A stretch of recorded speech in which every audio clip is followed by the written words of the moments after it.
New this morning, the White House is announcing details of the new $700 million package of security assistance to Ukraine. President Biden explained much more of this in a new op-ed this morning in the New York Times that reads in part, quote, "We have moved quickly to send Ukraine a significant amount of weaponry and ammunition so it can fight on the battlefield and be in the strongest possible position at the negotiating table. That's why I've decided that we will provide the Ukrainians with more advanced rocket systems and munitions that will enable them to more precisely strike key targets on the battlefield in Ukraine." CNN was the first to report that the U.S. would provide these weapons. Our Natasha Bertrand joins us. Natasha, so what more does this package mean? I thought it was interesting that the Biden op-ed was sort of titled, "What the U.S. will do and won't do when it comes to Ukraine." Yeah, Poppy, so they're really trying to strike this balance here between providing Ukraine the equipment that it needs to fend off the Russians, but also prevent Russia from feeling provoked and like it will retaliate against the West. So what the president said in that op-ed was that he is going to be sending these advanced rocket systems, which will, according to senior administration officials who spoke to reporters last night, be able to launch munitions about 80 kilometers or about 49 miles. And that is far greater range than anything the U.S. has sent to date. And that is why the Russians have been very, angry about the possibility that the U.S. is going to be sending this equipment. They have called it a red line. The Kremlin spokesman this morning said that it was adding fuel to the fire of the conflict. But in addition to this, to these rocket systems, of course, the U.S. is going to continue to send other equipment that it has been sending already, including Javelin anti-tank missiles, including helicopters, tactical vehicles, and spare parts, so that the Ukrainians can actually maintain the equipment that the United States and the West is sending to them. Now, the Kremlin, as I said, is not reacting particularly well this morning to the Biden administration's announcement. They say that the U.S. is only seeking to prolong the conflict and that they are doing so purposefully. But the White House is pushing back on that. And this morning, the Deputy National Security Advisor, John Feiner, he said that the U.S. does not negotiate its packages, its weapons packages with the Kremlin, and that essentially the U.S. won't be bullied out of providing Ukraine with the equipment that it needs. Take a listen. We don't negotiate our security assistance packages to Ukraine with the Kremlin. They have not been pleased by the amount of security assistance we've been providing to the Ukrainians, frankly, since far before this most recent phase of the conflict began. But I will also say that President Biden warned President Putin directly, and we said so publicly as well, that if Russia launched a renewed invasion of Ukraine, the United States would increase the amount of security assistance we were providing, including new and advanced systems. So importantly, Poppy, Biden also noted in his op-ed that the United States, while of course detesting Vladimir Putin's behavior and his rule, is not seeking his ouster. So again, an attempt to reassure the Russians here that the U.S. is not going to get directly engaged in this conflict by getting in conflict with Russian forces. Natasha Bertrand, thanks so much for the reporting. Joining me now for more on this is CNN military analyst, retired General Wesley Clark. He's a former NATO Supreme Allied Commander. It's good to see you, General. First and foremost, can you talk to me about these advanced rocket systems? What can they do and what are their limitations for Ukraine? Well, they're going to extend the battle space for Ukraine, so Ukraine can hit deeper Russian targets inside Ukraine. Also, so that these systems can be moved further out of range of Russian artillery. So this is very important. The Ukrainian artillery is still outnumbered more than 2 to 1 by the Russian artillery. And they're fighting a desperate battle to hold on to Donbass. And it's an artillery battle.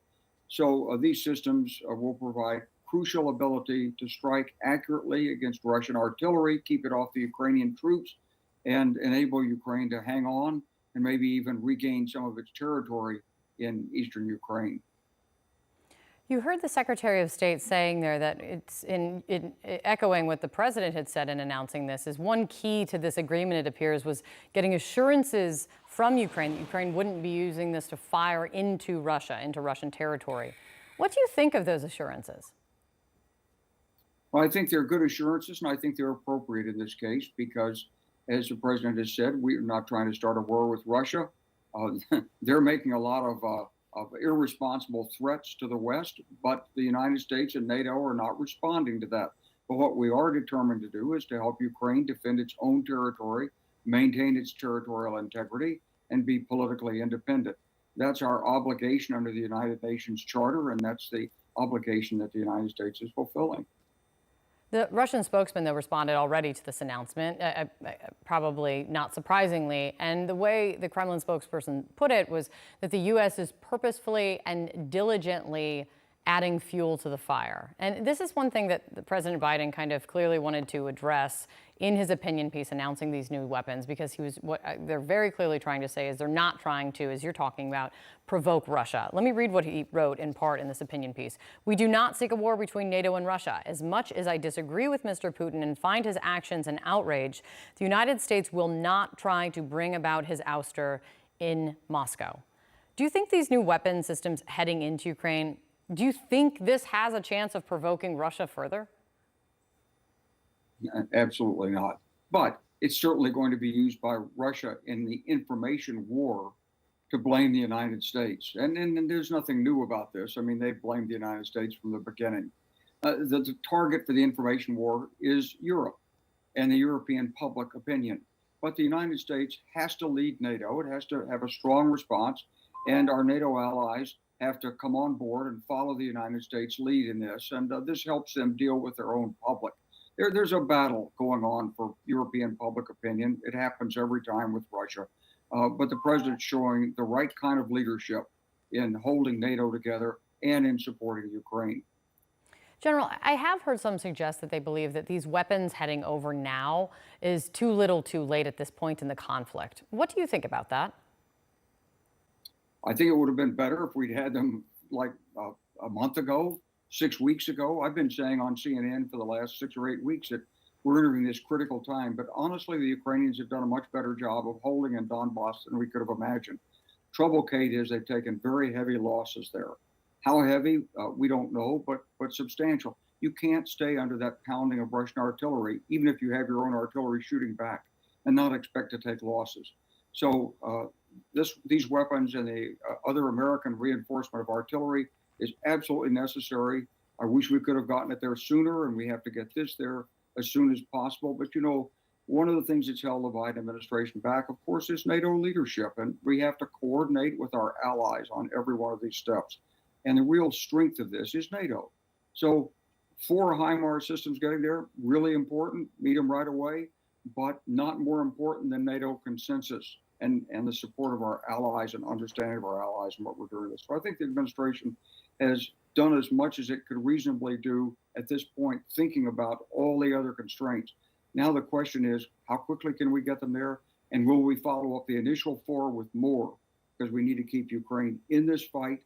They want to regain their territory. And as the president said, there's going to be no pressure from us on Ukraine to negotiate and give away ground. Ukraine's going to go as far as it can go, and hopefully we're there supporting them. They're democratic. They want to be aligned with us. They're fighting NATO's battle. This is really important for the United States. It's good to see you, General. Thank you very much.